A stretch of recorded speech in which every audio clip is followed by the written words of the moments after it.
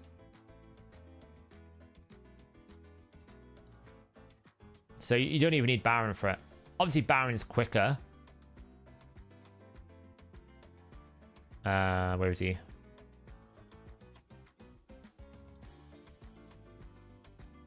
Oh, man. Padraig, stop it. Yeah, my Baron's slow.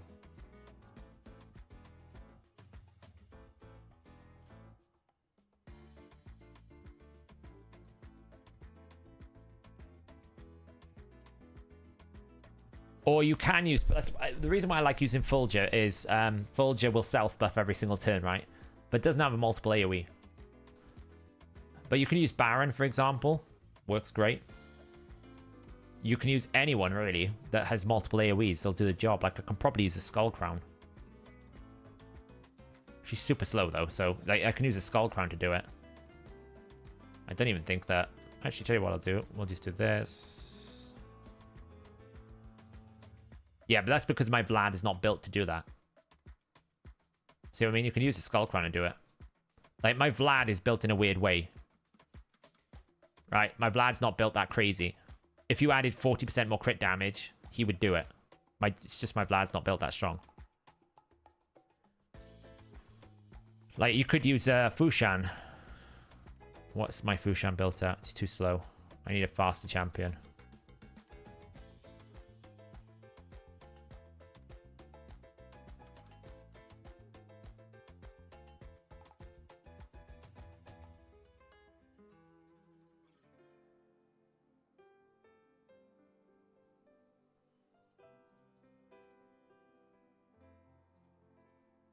You can use the Sun Wukong.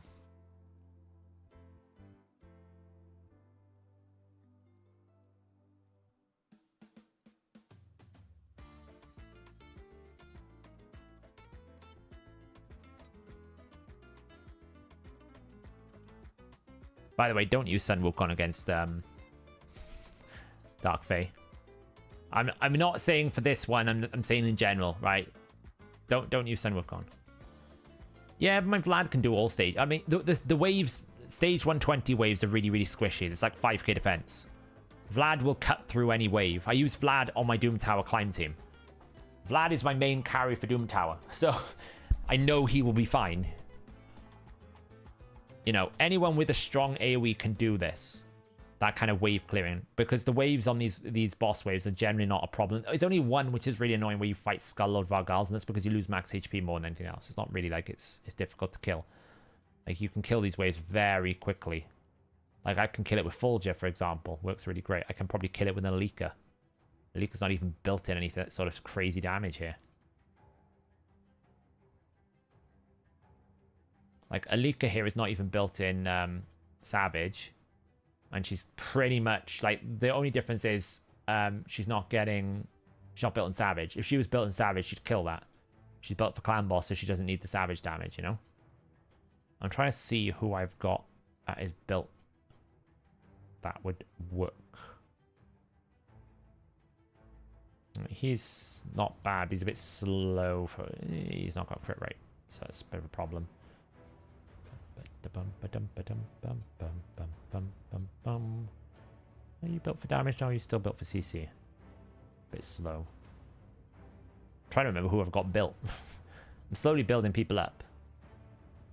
A lot of my arena champions here single target. There's not many of them that are AoE. She's built decently.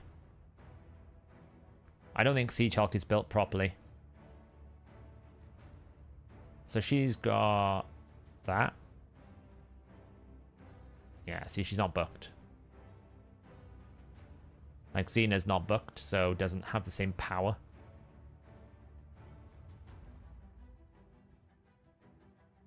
See, the weak builds here, they're not strong enough builds. And not booked, so that's a bit of a problem. And Xena generally needs the ignore defense anyway to do damage. She's not good if there's no buffs. But someone like Supreme Elhain could do it. Like Rathalos, for example. Rathalos comfortably. Again, Rathalos not in ignore defense sets. The reason why a lot of these are failing is that they're not in like Savage Cruel or Helm Smasher. So I'm not getting the same amount of oomph, if that makes sense. I don't actually have anymore that many like full AoE Savage Lethal built this in the correct way. Like Baron is, but the problem is he's quite slow. It's like 197 speed, but he's probably the strongest one.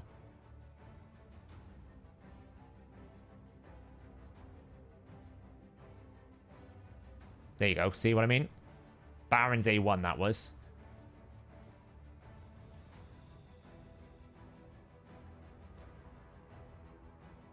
Boom. Daywalkers, man, I hate them.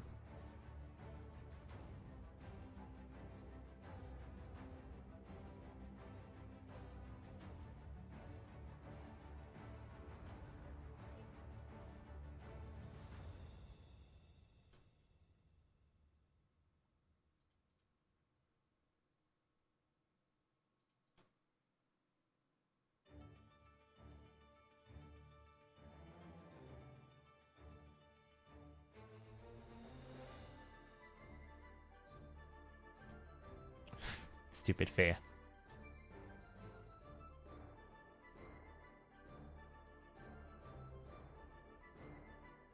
$23 turns that time. Oh, that was 20 turns, actually. Best turn count, that one.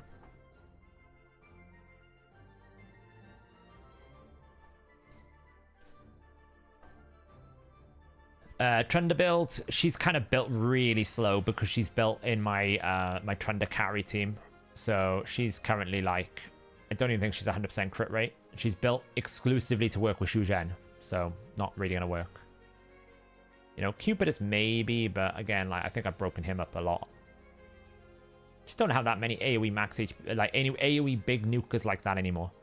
Because I went much more single target in Arena with like the likes of Wukong, Rotus, Rhonda, you know, Narcissus. They're more single target focused than they are AoE. Garrel obviously is, but like Garrel can clear the waves.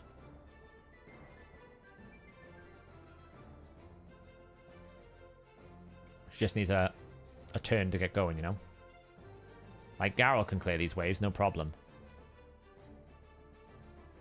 Like she did that without increased attack. Next wave, she'll have increased attack.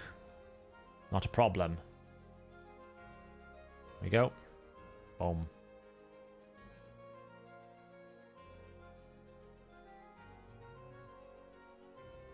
No, she didn't have increased attack there, Bronco, because Padraig doesn't put it up on her base form because she's HP on her base form.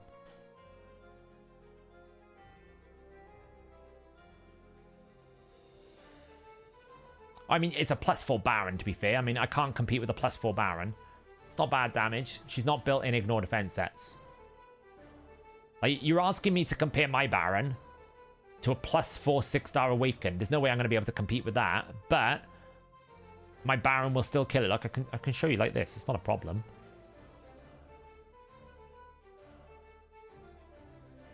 It's a bit slow, but we'll get there. Look. No increased attack.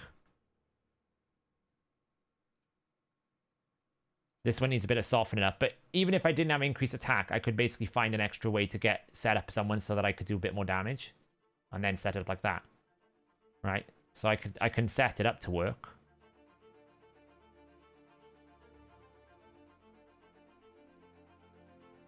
See, I don't need increased attack to make my Baron one-shot something.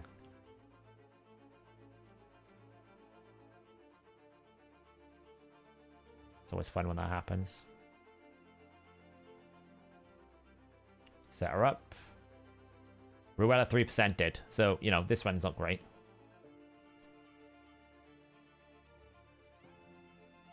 There's that weaken. This one was fun because Ruella didn't land her A2 yet.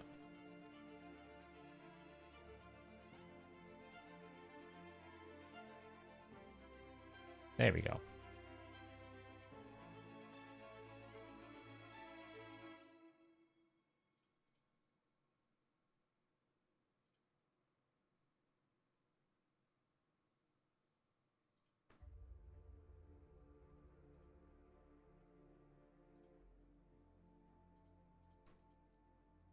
See, without the decreased defense, it doesn't work. But if I soften it up,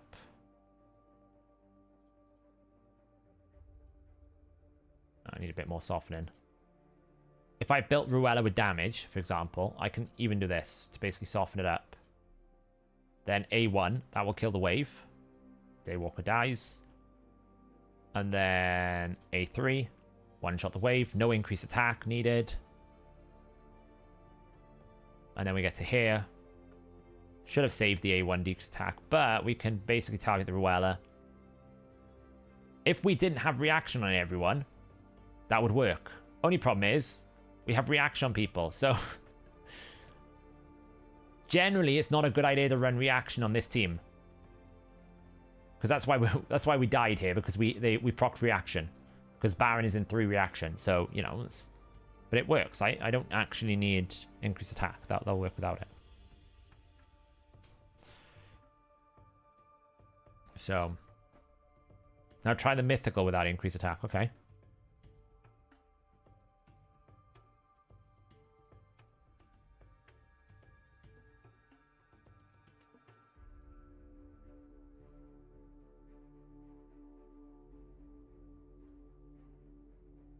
Yeah.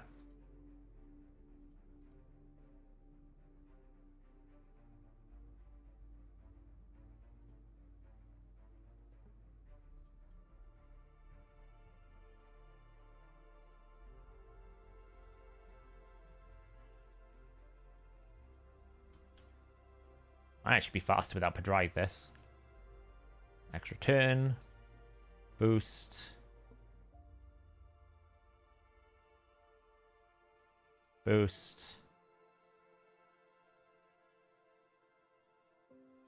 Extra turn. Boost. Really? 18 turns.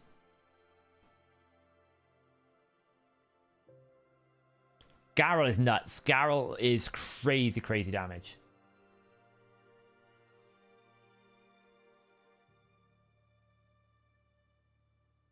What am I hearing about Mullet Rover?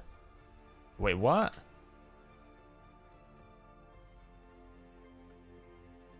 What?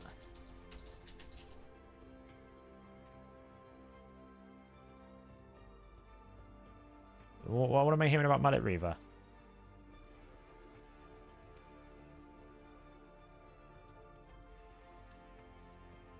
What have I missed?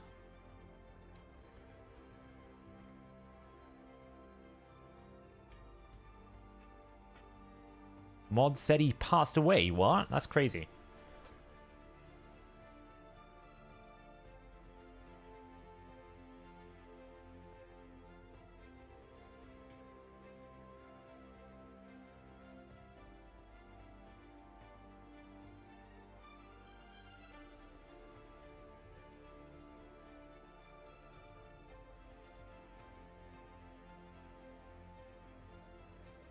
Wait, Twitch changed their thing. What the hell happened here?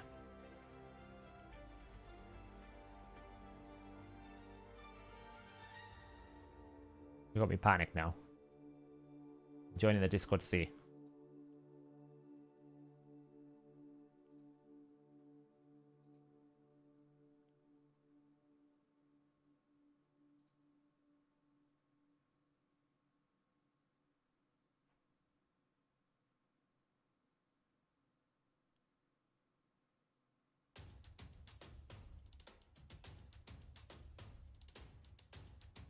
I'm gonna guess it's a joke. He's literally playing Raid Shadow Legends right now. So I'm guessing it's a joke, mate. Don't do that to me.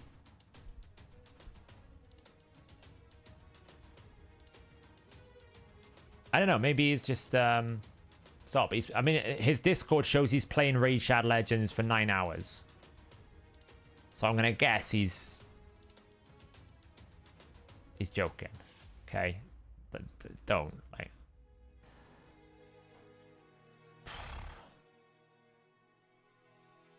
I know Mullet. I don't know him personally, but You know, he's a fellow creator.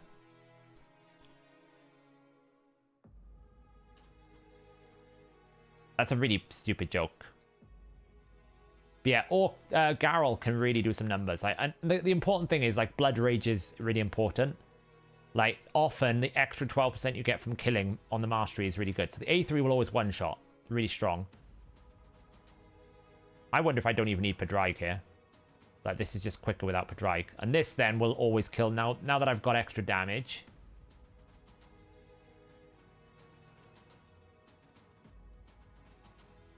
Well, JP didn't say it. It was the moderators over there said it. So in his defense, he was just relaying what the mod was on the Discord, you know. Then we boost. Then we can A3, see? A2. A1. A3. A2. It's a shame we can't get increased attack with the build, though.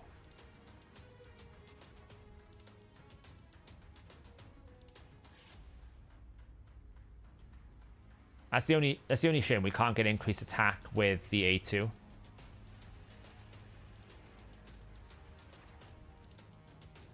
Yeah, they did. They did. I joined the Discord to double check.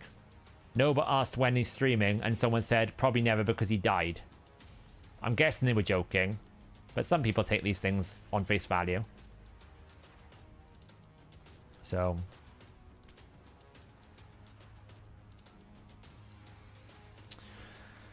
yeah, so like whenever I'm setting up Whisper, I always look for Scartorsis. Like Scartorsis is the one I always go towards. Because it's a good setup. But if I set up Scartorsis here, it's a lot of it might be too tanky because he's got bolster on, right? So, and obviously you don't want to put bolster in here.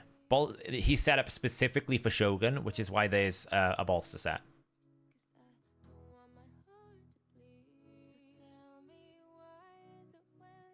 We didn't actually kill that time either.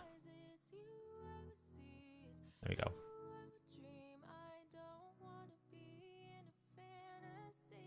So here, like, this is going to be a problem. So normally what I would do is I'd set up the buff so I could extend to make sure I get a turn. Oh, bolster isn't transferred. That's not too much of a problem. Then I need that. Okay, so... But he's going to do that as well. We'll find out what happens.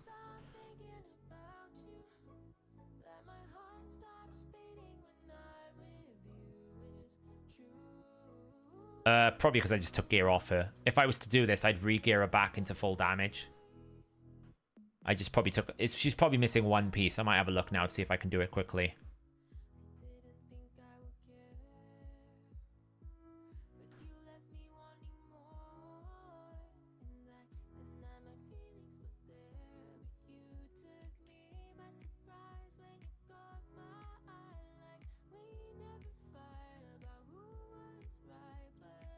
Damn reaction.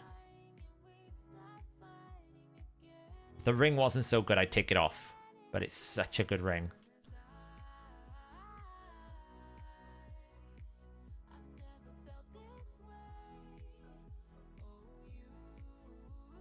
Right, so then we can set it up like this. That's why I use Scartorsis normally, because it's a very good setup for the Whisper. So Whisper can open with A3, A2, A1. And you can see what I mean, how Whisper can almost kill it on her own. Whisper's capable of doing this on her own. Kind of got rid of my buffs here, which kind of sucks, but...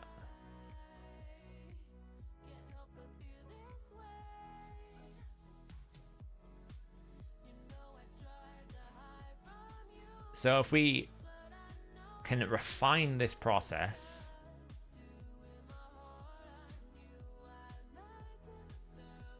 So we kill that wave. Somehow we didn't kill everyone. It's fine.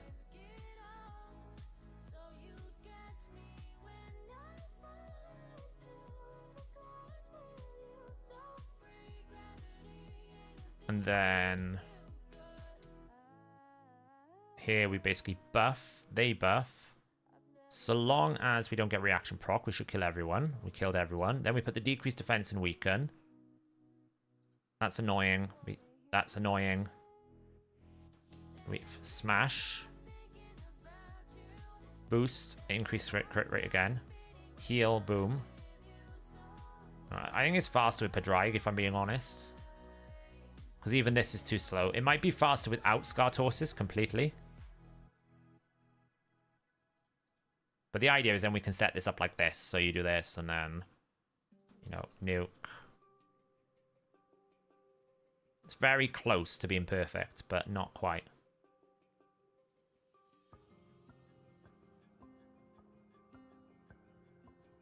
Let's have a look at what she need. Oh, yes, she's just missing crit damage gloves. But I would probably move the other Ruella in, because the other Ruella's better. I just need to check I'm not using this champion anywhere. Let's see, let me just check my teams to make sure I'm not using her anywhere. Let's see. Don't know what this team is up here. I think this is just random, like, training for Sand Devil, which I don't use anymore. Old school team. That one's IG, not using, not using, not using. We're not using it there, or there. Not using it in Finite 10 hard. Not using it in Shogun. I don't think I'm using her anywhere. My Airstrid's still in the vault. I'm waiting for an opportune moment to pull Airstrid. She's still stuck in the summoning portal. Don't need her at the moment. Oh, that was good. I nearly forgot to do my daily there. Stupid. I'm not using Ruella anyway at the moment, so I might as well take this Ruella and make it the most giga-charged, craziest Ruella there is in the world. It's maximum damage. I mean, I don't really need 299 speed Ruella. I don't know what I was using her for. I don't think there was any... I don't think I was using her in any Centranos Finite.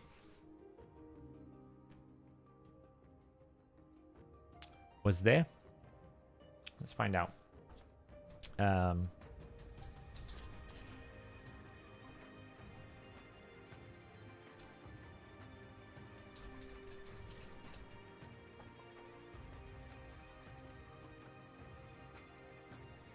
She wasn't in my clan boss team, no.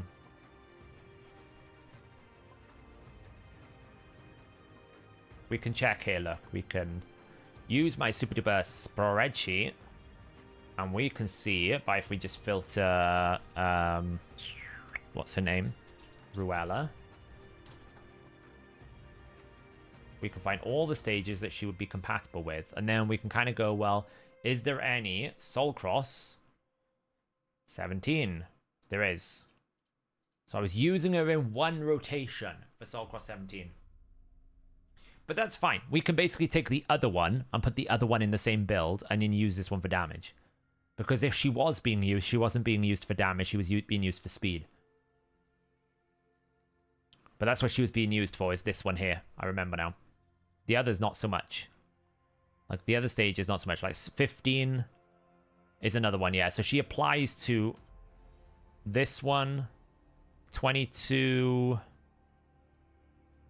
22 is a double boss. No, not that one. So she's not being used there. 23 and 25. 25 is an awakening stage. 23 is an awakening stage, which is not the same. So these two are finite. And then what do we got else here? Plague Home 25. No, I think that's not. Where else is finite hard? Like Plague Home 10. No, she's not in a Plague Home 10.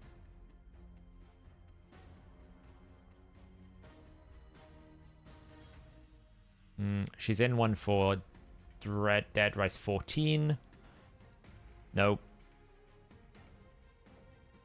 So yeah, it's pretty much these stages. Yeah, I used her in one of the Soul Cross 17 ones. So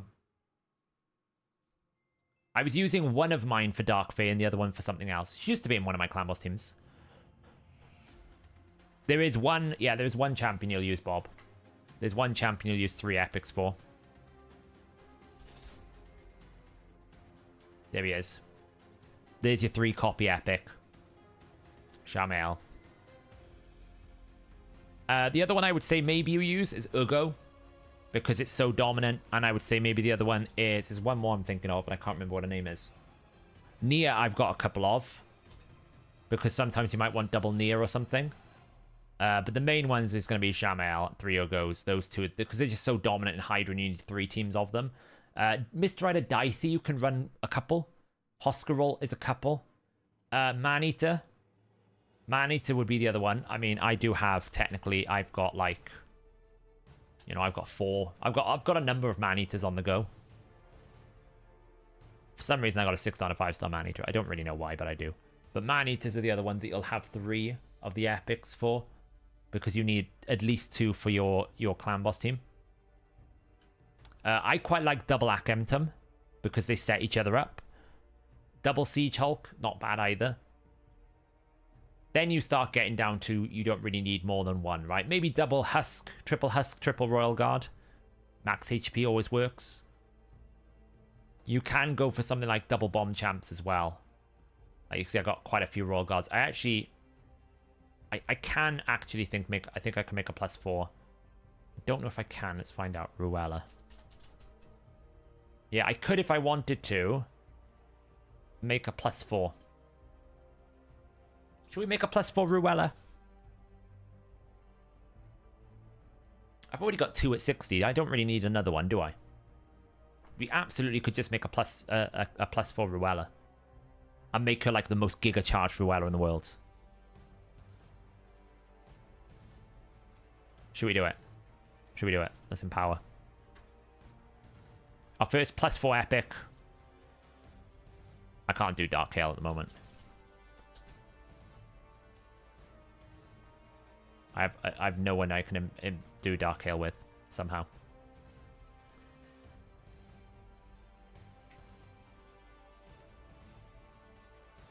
Let's optimize then.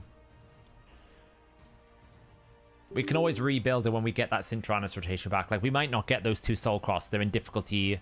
They're rotation 5 and rotation 1. So, we don't know when they're going to come back. Could come back random points in time.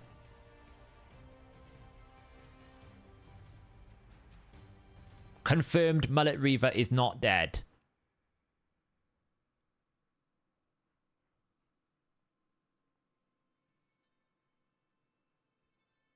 Literally, so many people just joined Mullet Reaver's thing because...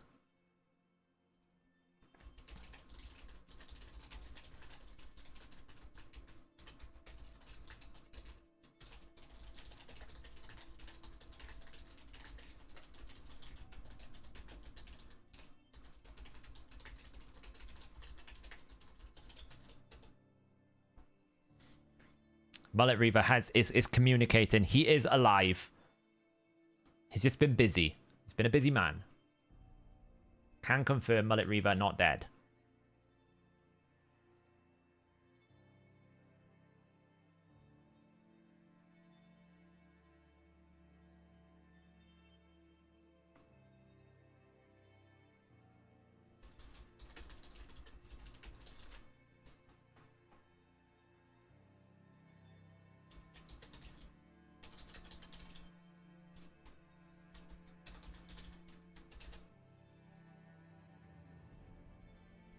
Right, okay, so Ruella. Let's make Ruella. So we're going to lock her into a +3, but we're going to re-gear her. So we're going to reset this. We're going to go for damage mode. We're going to go for A2. We're going to make her like the world's strongest. Like +4. Purely for Dark Fae.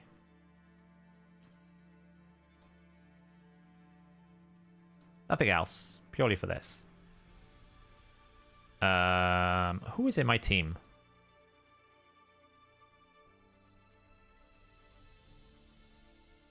I got a 3-star cruelty. We'll put that in there. Don't really get much of an aura, unfortunately.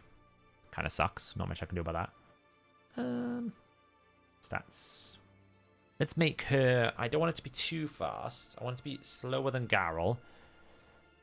So Garrel is currently at 237. We'll kill someone. It's 237. So let's make it 236 speed. It doesn't need to be that. Like 220. How fast is my whisper? I've a fast whisper and a slow whisper. That's 202. So as long as she's above 202, which we're gonna go with 215. And we need accuracy, which is like 355. Let's just make sure she's got the absolute best that we can possibly give her in terms of accessories. So we want an attack or accuracy banner with speeds.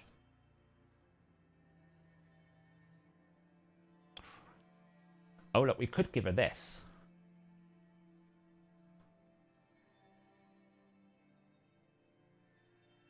What about Jintora for Dark Fate? Yeah, he's very good. Is there a way in the optimizer to choose two different sets, Hex and Provoke, or will it search the best gear either sets? You have to do one and then the other. There's not really an or option for sets at the moment.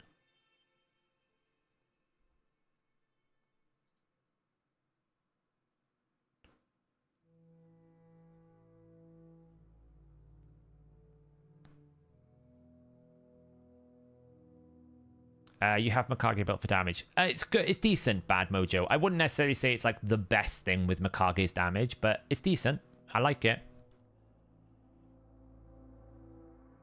50% done just training. God, Green Virus, you need to get help. Honestly, that's killing me. We could put this shield on. This one. Oh, that one's not bad though. Ooh, we could just go with full damage. That one's a pretty good one.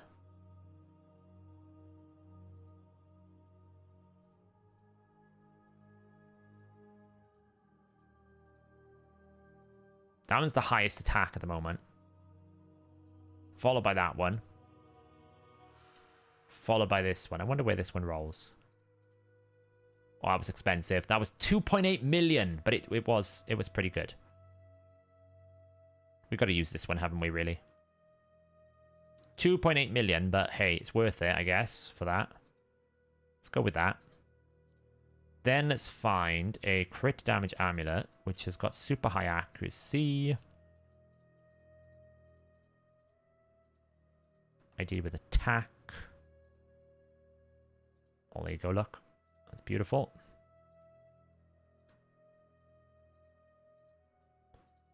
And then an attack ring. Organized by attack. We've got a lot of rings here. We haven't got much rolls on. Oh, we could get a cheeky Merciless, but that would not be worth it. She's currently holding the highest attack. I wonder if this is any better. Nope, that's pretty bad. I don't know why I'm leveling stuff. We're doing stuff for fun now at this point. It's pretty bad.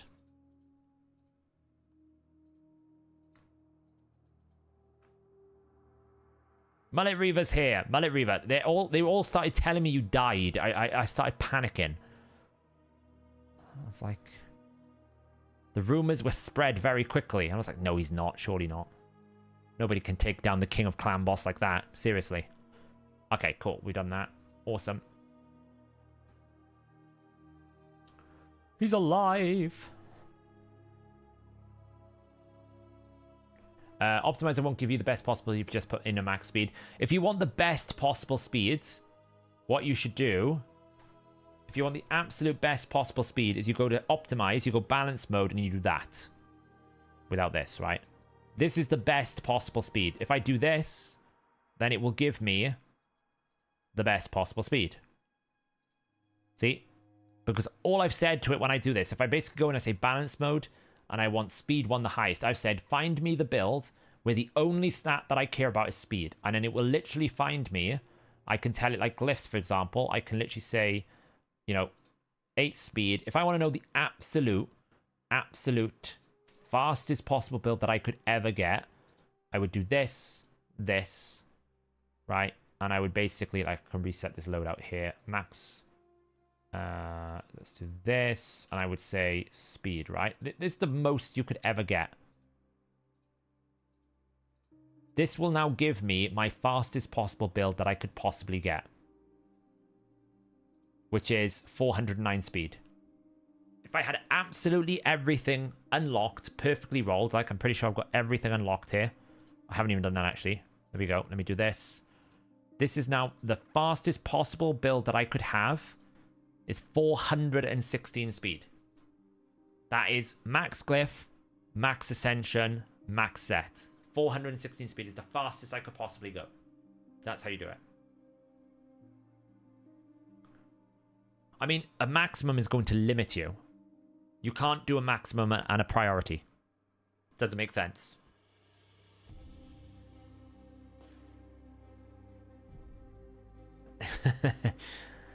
On the bright side, Mullet Reaver, it shows we care, right? Look how quickly it flew up. The moment someone mentioned a whiff of your demise, we were like, no, that's not possible. That's how much we care. Do you really need to set the slots? Or if you're optimizing a complicated thing, then yeah, I always do slots. Like, I'll always do the bottom row if I'm doing any sort of optimizations, because otherwise it'll take a lot longer. Because if I'm looking for speed, then the ban is a 7th iteration. So by telling it what I want the bottom row, it will speed the process up quickly.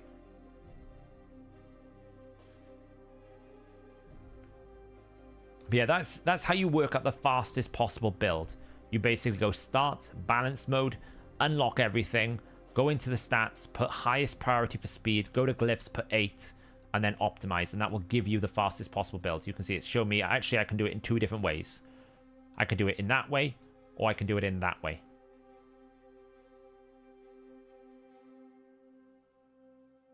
And I could go even faster if I could actually, like, what is this doing? It's doing 1, 2, 3 protection. It's doing 1, 2 spets, 3. It's doing 2 speed sets, 3 protection, and then a split. So I can go faster if I can get better accessories. I've done all my dailies, don't worry.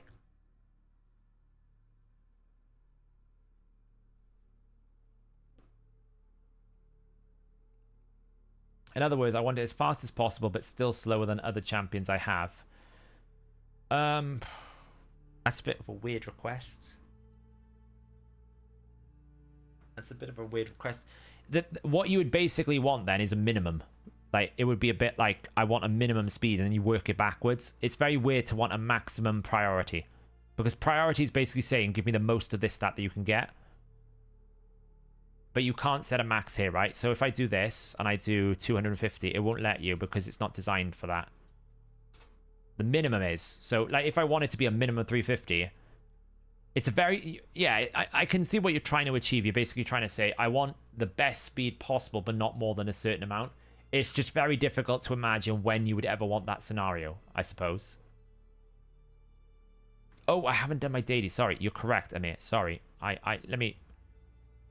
I thought you meant... No, I need to do my normal dailies. Yeah, you're right. Thank you, Amir. I know what you mean now, Amir. Sorry about that. Let me do this quickly, and then we'll build Ruella.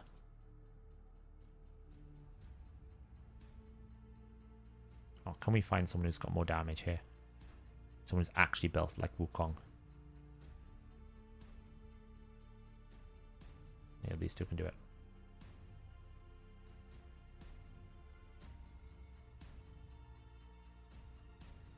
Yeah, I'll do it quickly.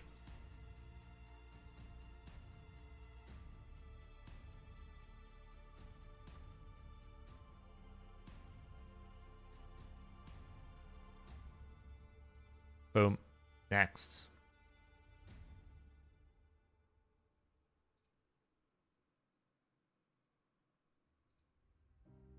The power of Baron. Nothing can stop him. Dark Fae. Boom. Let's simplify. Simplify the team. Who have we got for good damage dealers here? We've got probably Alika as one of the better ones. Farrakhan. Let's bring Neldo for slow. Let's bring Mikage for another ally attacker. And let's bring... Who's built? Who's built with damage? Probably Xeno, I guess. Who's got Nora? You, I guess. Let's do it. I'm at like 90 floors. I'm waiting for the regearing event, to be honest. Ow. Ow.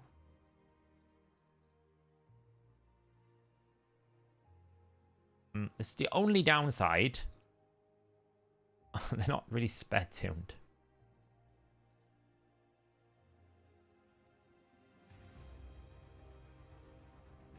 Okay.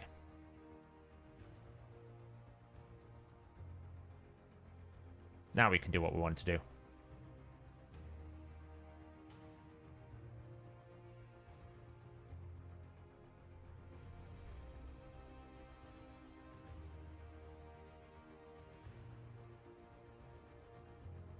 We'll eventually kill it.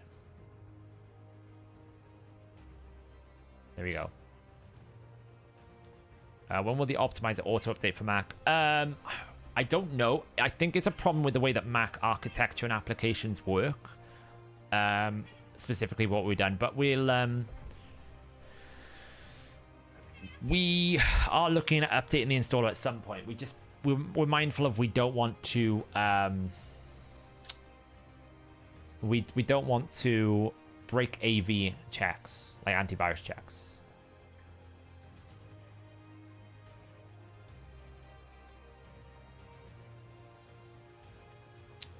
But we are aware that that's an issue, if that helps.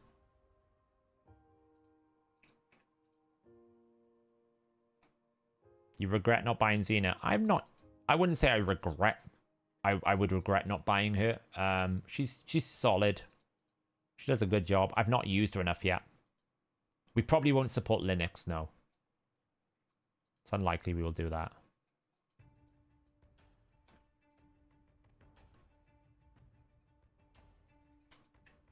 Yeah, I'm just not pushing too hard at the moment on Centrons because I'm waiting for the regearing event, right? Which is probably going to come tomorrow, I bet now.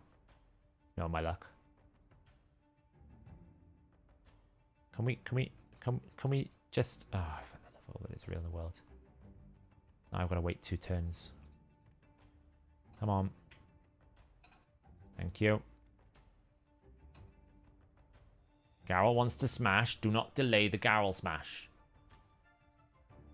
What do we got here this time? Probably Archer.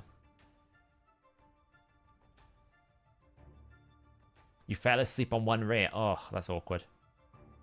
Can you pull... You might get lucky and pull it. Because you can summon it, but it's whether you avoid shards. That's the only problem, because they are void rays.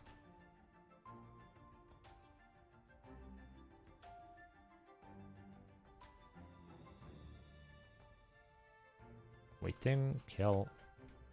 I don't see it. Like, Xena's getting hard carried by Archer here. I don't really need the Xena, because Archer's just like killing them on her own. Do you mind? Just walk across the screen like we don't belong here. Hello,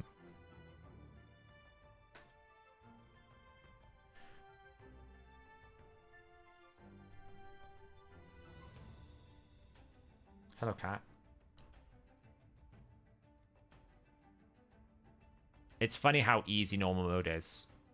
It's good. It should be this easy, but at the same time, it's funny. What are you doing? Back it up. Come on, there you go.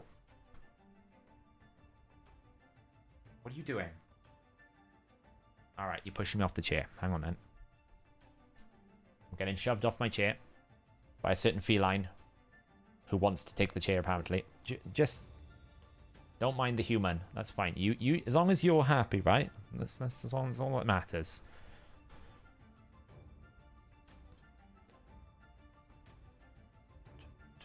Done. Oh, one more turn. Oh, we can get to the boss. Lovely. What do we got here then? We probably need a cleanse, so we'll use our little hack on Smash Lords. And should we make it the Mist Rider? Oh, look, we could use our Giga Charged Ruella. Let's build Ruella first, and then we'll use the Giga Charged Ruella.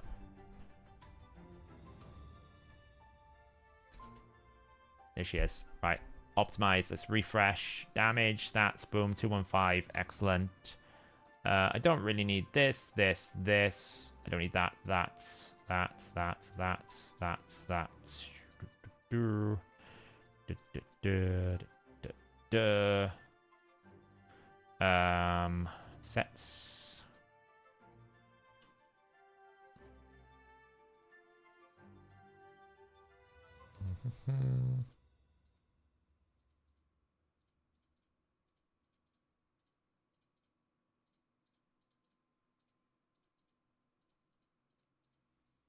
Let's give it a +4, 5, 7. Let's see what we're gonna get then. Super duper! Kill the enemy! Hakon has been buffed, yeah. Sorting.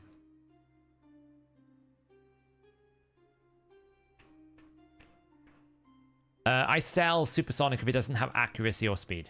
Accuracy or speed is what I'm looking for. There you go. Oh, wait, we can't use Harry at the moment. Well, I'm probably going to be rebuilding Harrier, but none of these champions I'm really using. I'm going to be rebuilding Harrier. Let's do it. Let's do it. This build looks great.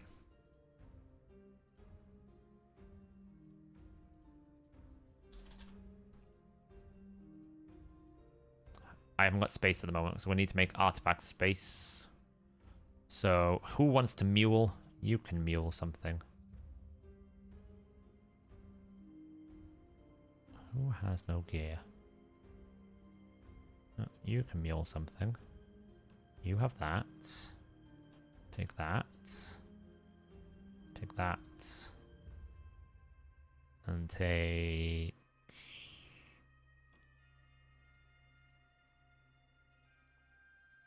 That looks great.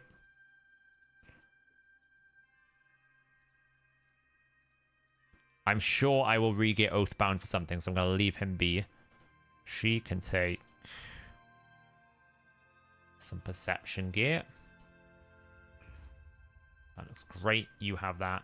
What? You shouldn't be here. You go. What are you? Why are you here? You can go. You're terrible.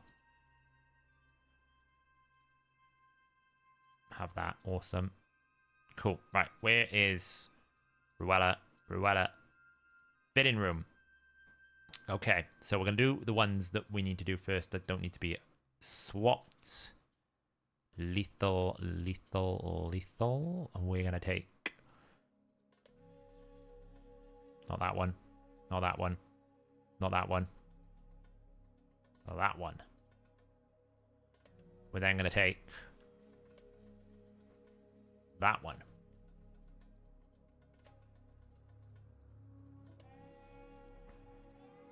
Then we need, let's see. We need Roxam's helmet.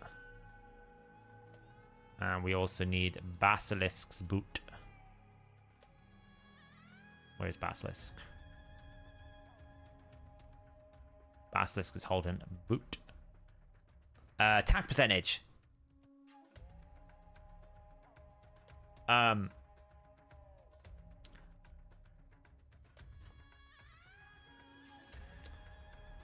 Okay.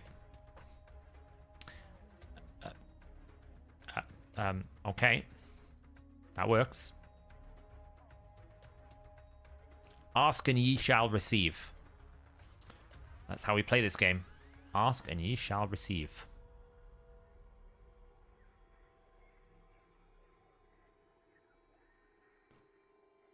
Do you know what the biggest problem is? This isn't even like it's a one-off. It happens all the time. Okay, we're probably going to need to take this from Harry. It's fine. Okay, so now we want crit damage. Here, crit damage. Crit damage.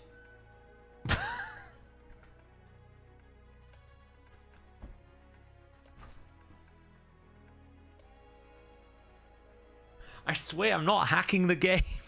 I'm not. It's not intentional. It just happens. I'm like, I'm not doing anything, okay?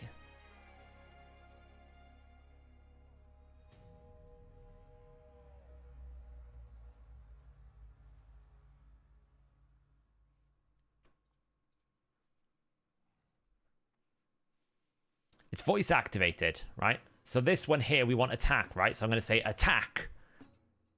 Oh, okay, well, okay. It didn't understand me there. Lost in translation. Or here, for example, right? This one's definitely going to be attack.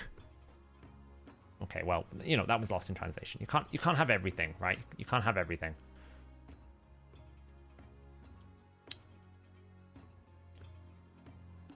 So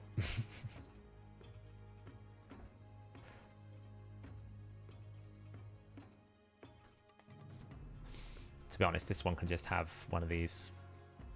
Oh, come on. It's better.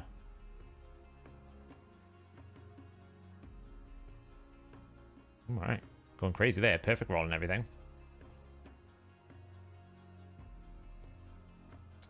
Let's give this a wonderful +8.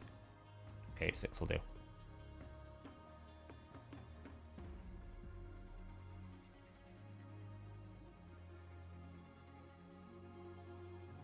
don't know why I did that. I shouldn't do that.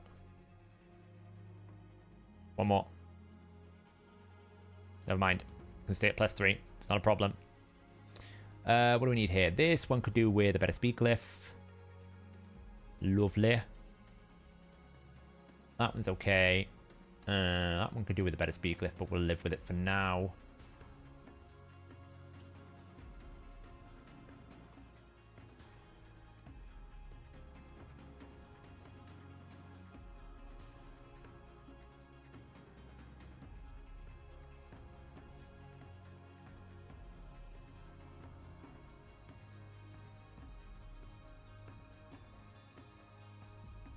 Nice. Okay, so our super powerful. I mean, this needs to just go up to 16. Good night, Booho. Booho. I'm gonna go with Booho. So, our super duper whisper is now 214 speed, which is a bit slow. I want 217, but it'll do. 254% crit damage, because we don't have the crit damage gloves ascended yet. Or the ring amulet maxed out, or the amulet ascended. So there's a lot of crit damage. 6.8k attack. That can go to 7.5 once we get attack percentage in the right places. Like this maxed out. That maxed out. That maxed out. You know, attacks maxed out across the board here. Accuracy-wise, we got enough. 353. Perfecto. And then masteries. What do we got here? We could go Helm Smasher. We could go the Helm Smasher route instead of Giant Slayer. I think it's fine, though. We might change those masteries around. We'll see. Let's take it into this one here, and we're going to use... You go. I'm going to bring up +4. Misthread Daihi. And a Cleanser.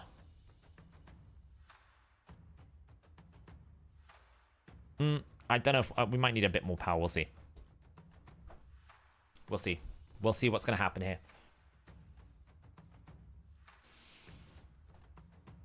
Okay, cleanse. Boom. Lovely.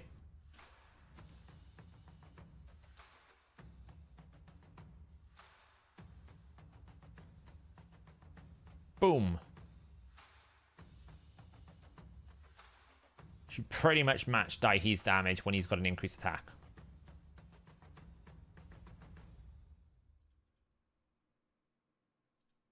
Okay, well, you know, Misdrider Daihi's a bit of a cheat code. Don't get me wrong. He'd be like, you know, sleeping on them all. Not too bad.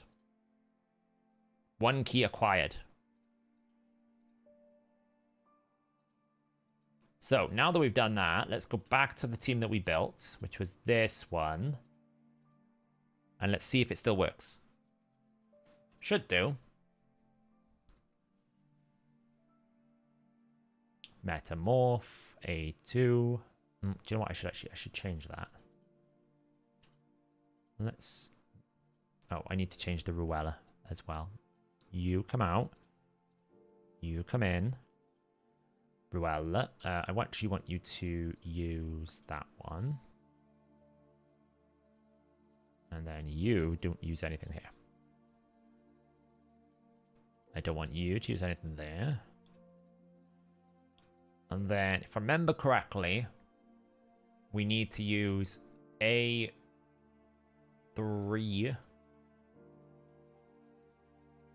than that one, I think.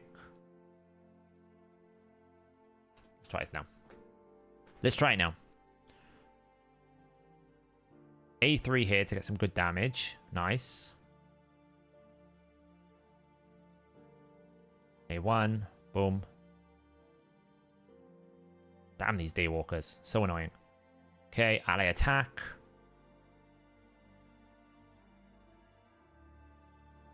Boom. Decrease defense weaken. Take the fear. Cleanse. Boost.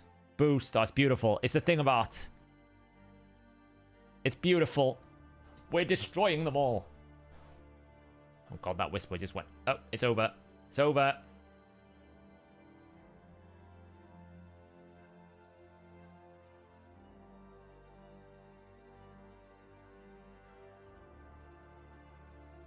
I mean, Ruella did nothing. I'll be honest.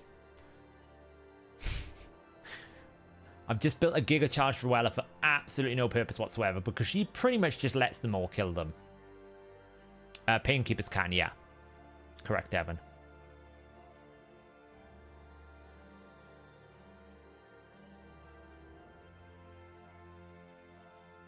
Boom. Decrease defense weaken. Get the fear, kill the fear. Oh, we proc reaction, it's fine. Cleanse. Nuke. Boost. A1. Boom.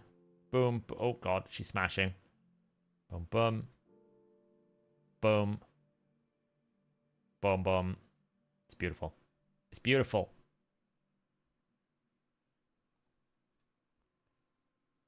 That is the most pointless Ruella I've ever built.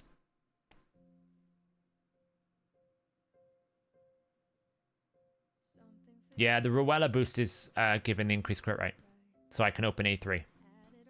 Without the Ruella A3, I wouldn't have 100% crit rate. So the Whispers would have to open A2. That's why she's really good for this. Damn. You should really not have reaction. Really bad idea. See what I mean? We didn't crit that time.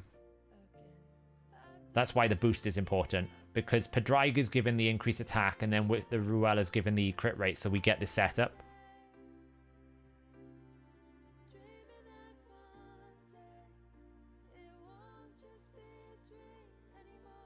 Oh wait, she's going to finish it off. Ruella had a moment in the sun there.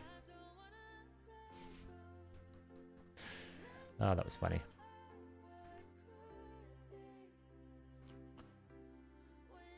Yeah, who needs Termi to control when they're just dead? Well, I mean, the problem is, John, it's just such a powerful ring. I can't bring myself to take it off her. Oh, this one's going to be slower because we didn't get as much kill.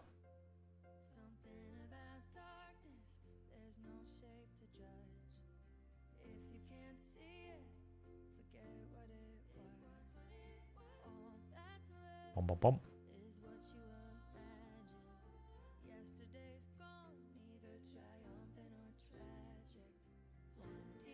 Boom, boom.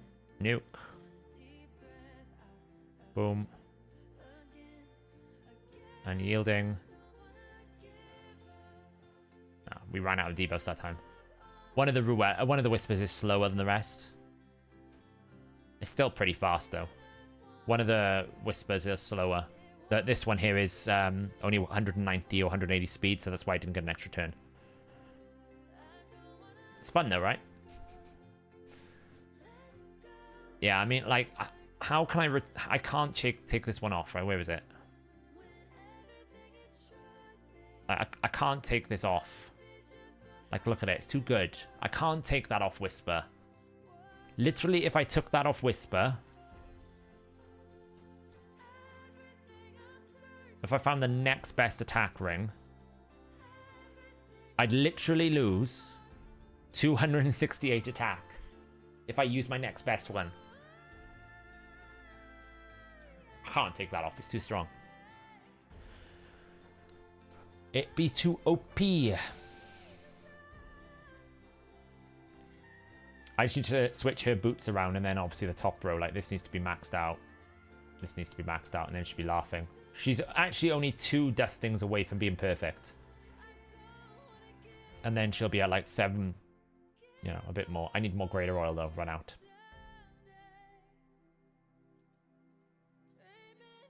Yeah, but it's just like, the thing is, the problem I have for my account these days is there's not much that can beat very quick teams. A lot of my teams just like kind of... I wonder how hard I can actually get it to hit on this, actually. I'm curious.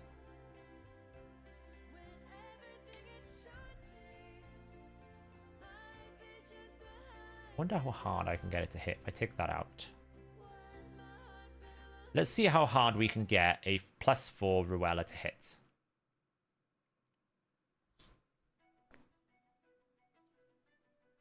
No more Torment Head off from the start, thank the Lord.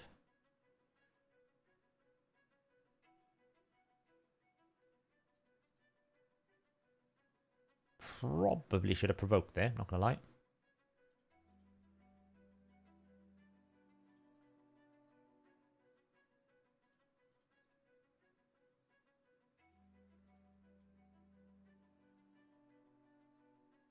That's probably why I should have provoked. It's okay, we can probably kill through this. Lovely. Alright, I'll cleanse, it's fine.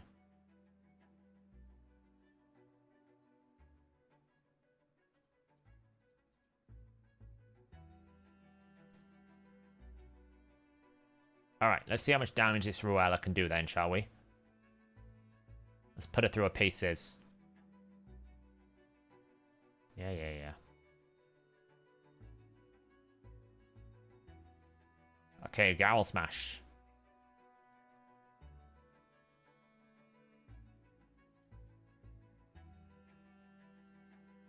Okay, let's see. 4.7 million. Let's see what she can do. Weak Affinity. Weak hit. Well, maybe let's find a head that she's not actually weak Affinity to, because that's kind of unfair.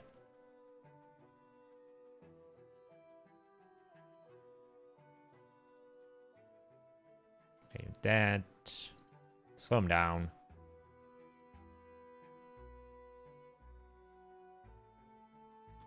Decrease defense.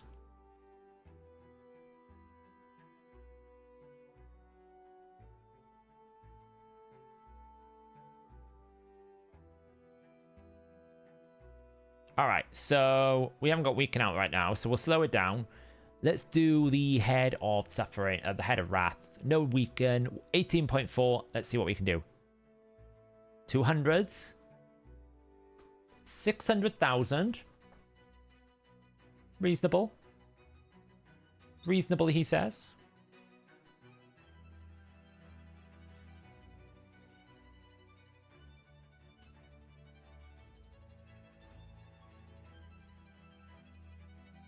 Okay, well, that was really quick. I didn't have a chance to do anything.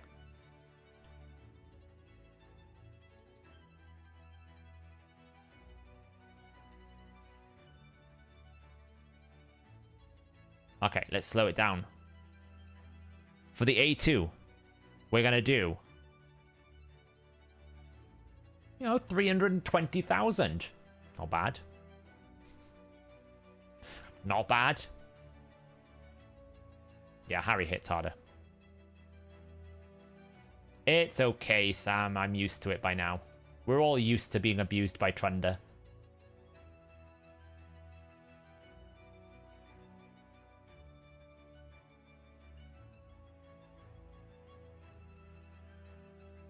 I really need to clean up my accessories again. Is that any good? Might be.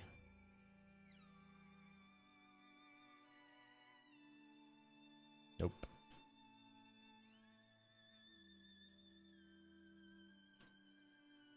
Yeah, it's 300k, so it's about 1 million hit. Not bad. I'm never really going to use that.